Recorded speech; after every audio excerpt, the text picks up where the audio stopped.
and that's what they want. But I want to go back to something you said about how you believe that people are not empirically, like they're not generally evil.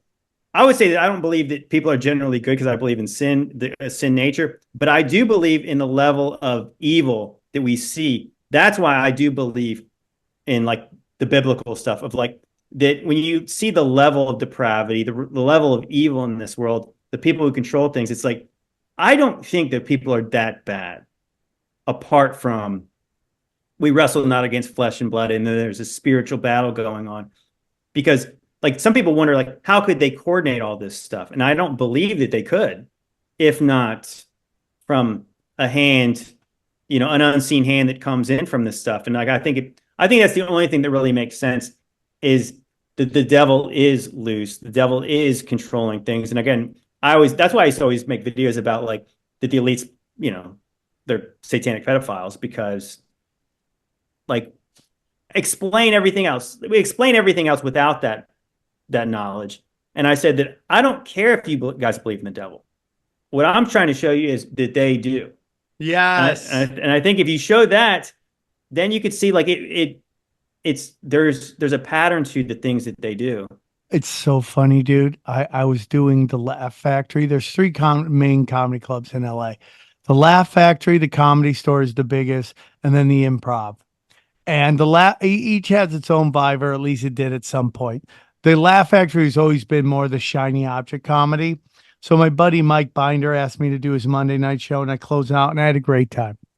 And I go, does anyone know who I am? No, I didn't make it in Hollywood. I go, because I'm not a satanic pedophile. And the whole room started laughing and clapping. And like that to me goes, oh, everybody knows now. Because there'd be a time like if I did that 5 years ago, people are like, what is he talking about? Weirdo conspiracy guy. Now they're all laughing in the shiny object club. They all know that shit's going down, dude. That's crazy. I don't want to keep you all day. Can we get into one more thing? Sure. Yeah, absolutely. Old world technology. Can we talk about that? A little bit of old world technology.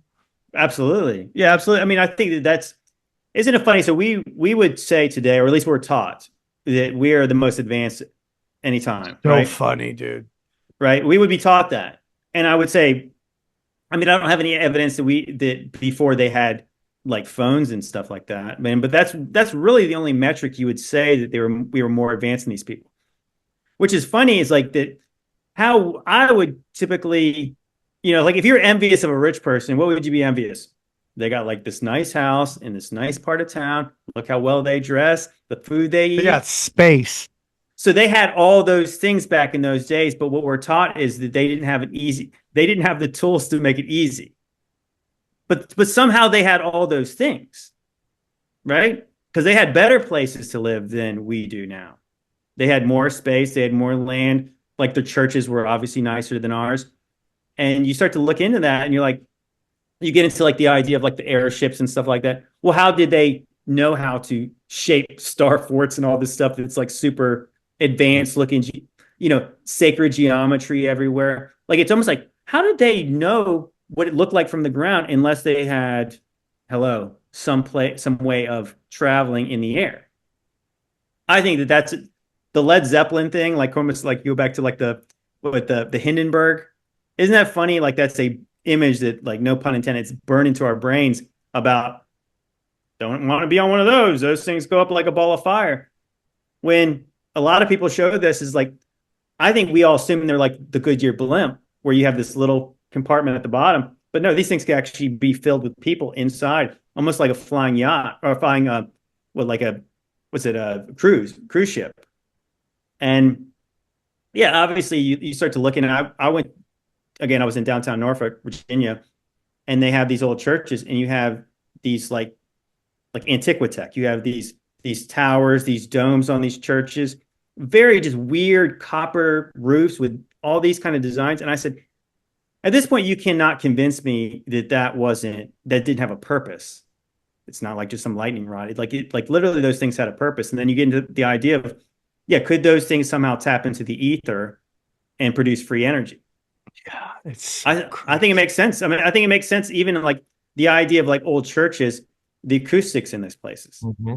You know, like the bells in churches, like we don't really understand that's always like the vibration stuff. I think like a lot of Christians would be like, oh gosh, that's really new agey talking about Oh, wait, frequencies. sorry to interrupt you, Sam. Didn't you just do some vibration stuff this weekend, and you were like talking about it, hyping Oh it up? yeah, dude. Oh yeah. Life. Yeah. Anon, my boy. He just had a gorgeous baby boy. Him and his wife. He has this new technology. I'll see what. Hold on, real quick. Give me 2 seconds. And dude, it's Gosh, who was it? We had our guest last week was telling us that a lot of people doing that stuff are they don't know the frequencies they're playing with, and they're actually doing negative stuff. So that's fascinating to me. I think it was I don't think it's aired yet. Actually, I gotta get him on the show. It's called Energy Enhanced System, man. He brought me. I was blessed. I got up in time. I thought XG was gonna sleep, but little did I know he wanted to vlog. He's always wanted to vlog. So we went out to Jersey City, and he told me about the. I sat down. I felt it, man. I felt it. I felt the vibrations.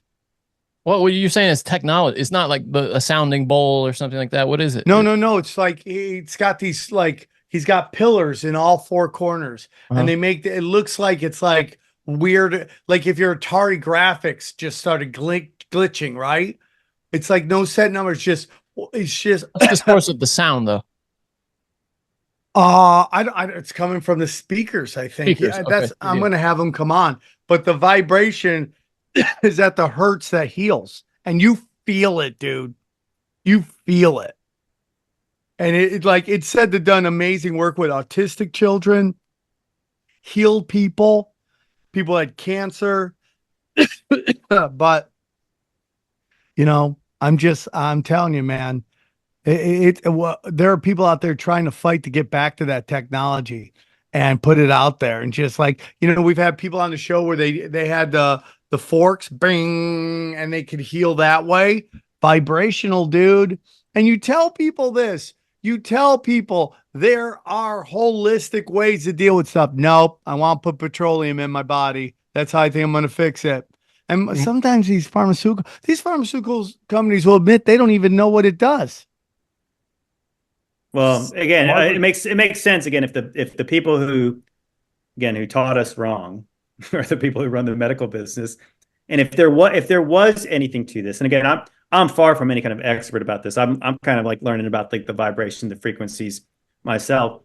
But if it did work, they wouldn't want you to know that. They wouldn't obviously. They want customers for life. So why would they ever want you to get healed free of things they can charge you for forever? Make a customer out of you. So it's interesting, and like as somebody would say, like biblically, a guy I know did a video about this. It was pretty interesting. He was talking about, I guess, like the vibrations or the frequencies of like certain fabrics. And I think in the Bible it mentions, well, he was mentioning that like certain fabrics are obviously low vibrations and certain ones are high. And he was mentioning he shouldn't wear certain like Nike stuff because it's like really low vibrations, all these certain blends they had. And he was mentioning it was like, I think it was wool and like silk or something like that. And they both vibrated really high unless they were combined together, which they canceled each other out. It was like wool or linen. Maybe it's wool and linen. No mixed threads, dog.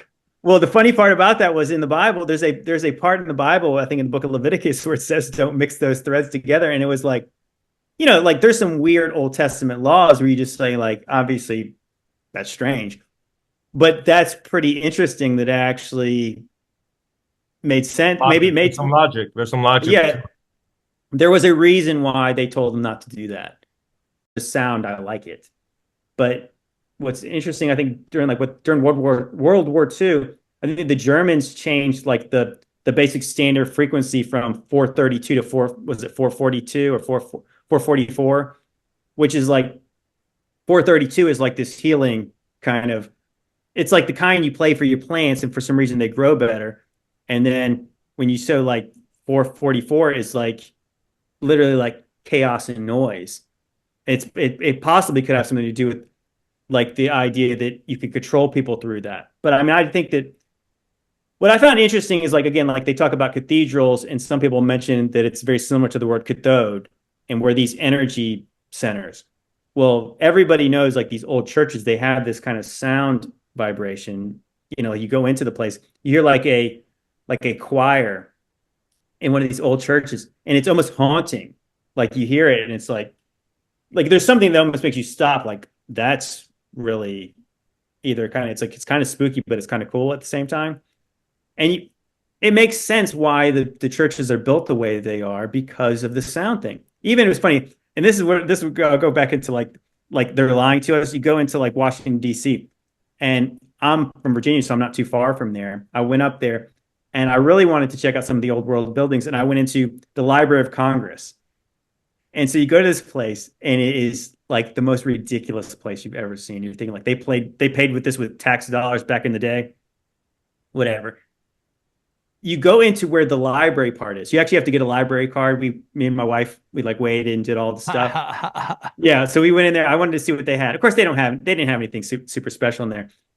But you go into where like the part where you can read, and you turn a page in this place, and everybody in the whole place can hear the page turn because the way it's like a super high ceilings. Yeah. And you're like, there's no way they built this place to be a library. It's built for the sound to carry through this and bounce off and do whatever else it's supposed to do. It's that way in the Capitol too, right? I think there's some like the whispering room or whatever, where you can kind of stand on opposite sides of the room and you can whisper and hear the person on the other side because of the way the sound travels. There are a lot of buildings like that in Washington.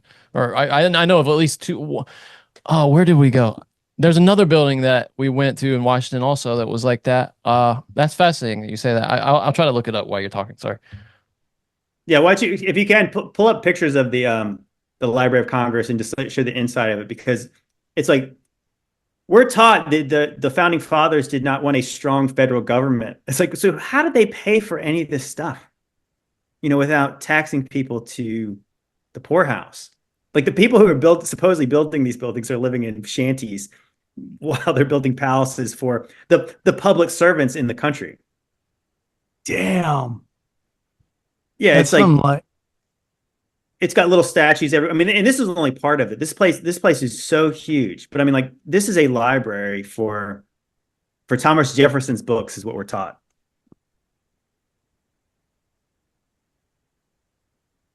I mean, you know what I'm saying? Like, that looks like you'd expect that to be at the Vatican, right? Mhm. Yep. 100%. Damn, dude. So crazy. Yeah, And I mean, I think so. Whispering Obviously, I Gallery, think. what I was thinking Okay. of at the Capitol. Yeah, go ahead. Yeah, you Sorry. got pictures of that? Yeah, no, it's okay. It's just a dome. It's a beautiful dome, but it's where. Yeah, go ahead. So I don't know. I think so. I think to me, what I've heard, and again, like I said, I'm far from an expert in this.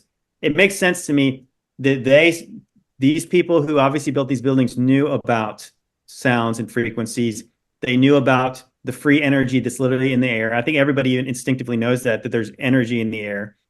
They were able to tap into it somehow. And when you find out all these places, all the canals they built, all the water around these places, when you find out some of these old cities literally are laid out like star forts, I think that there's a connection to all this stuff.